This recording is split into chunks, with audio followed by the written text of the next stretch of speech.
परिवहन मंत्री प्रताप सरनाईकांनी खरेदी केलेल्या जमीन परिसरातील दुकानं हटवण्याच्या मुद्द्यावरून काँग्रेस आक्रमक झाली आहे। तामलवाडी टोल नाक्यावर काँग्रेसच्या वतीनं निषेध आंदोलन करण्यात आलं। शेतकरी आणि व्यावसायिकांचं नुकसान होऊ देणार नाही अशी भूमिका काँग्रेसने घेतली आहे। याच आंदोलनाचा आढावा घेतलाय आमचे प्रतिनिधी वैभव पारवे यांनी।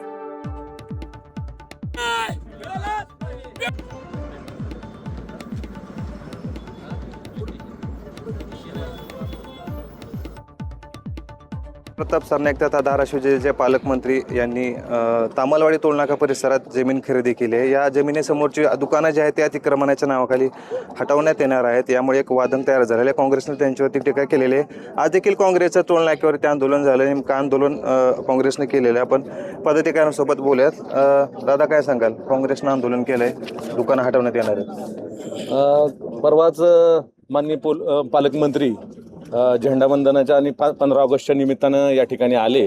त्यांनी IRB मधील टोल नाक्यावर ह्या सर्व अधिकाऱ्यांची चर्चा केली।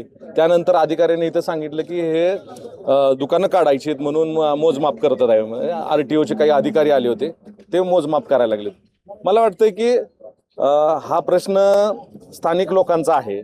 हे लोक बऱ्याच वर्षापासून त्यांच्या जमिनी कसतायत इथं आणि त्यांच्या जमिनीवर त्यांची तात्पुरती शेड आहेत।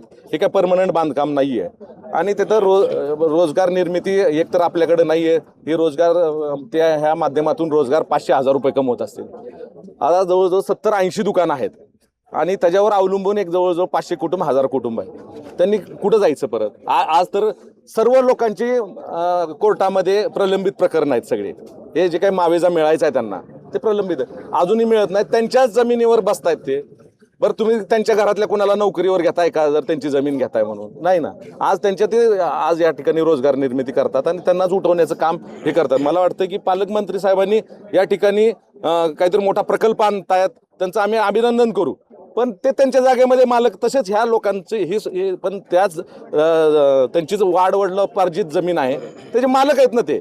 त्यांना काय करायचा अधिकार? मला वाटतं जर नॅशनल हायवे नियमाप्रमाणे जर 70 मीटरवर तुम्ही परमनंट बांधकाम करू शकता, 70 मीटर पुढे, हे तात्पुरते शेड आहेत, ते जगण्यासाठी आलेले आहेत ही लोक। आमची विनंती आहे, ह्यांना तुम्ही पोटावर मारू नका। हे दररोजचं कष्ट करून पोट सांभाळणारे लोक आहेत, त्यामुळं ह्यांच्यावर अन्याय करू नका, शेतकऱ्यांवर व्यापाऱ्यांवर अन्याय करू नका आणि स्थानिकावर अन्याय करू नका। हीच काँग्रेसची भूमिका आहे आणि आम्हाला वाटतं की आम्ही त्या लोकांबरोबर आहोत, व्यापाऱ्यांबरोबर आहेत। येणाऱ्या काळामध्ये सुद्धा आम्ही बरोबर राहू।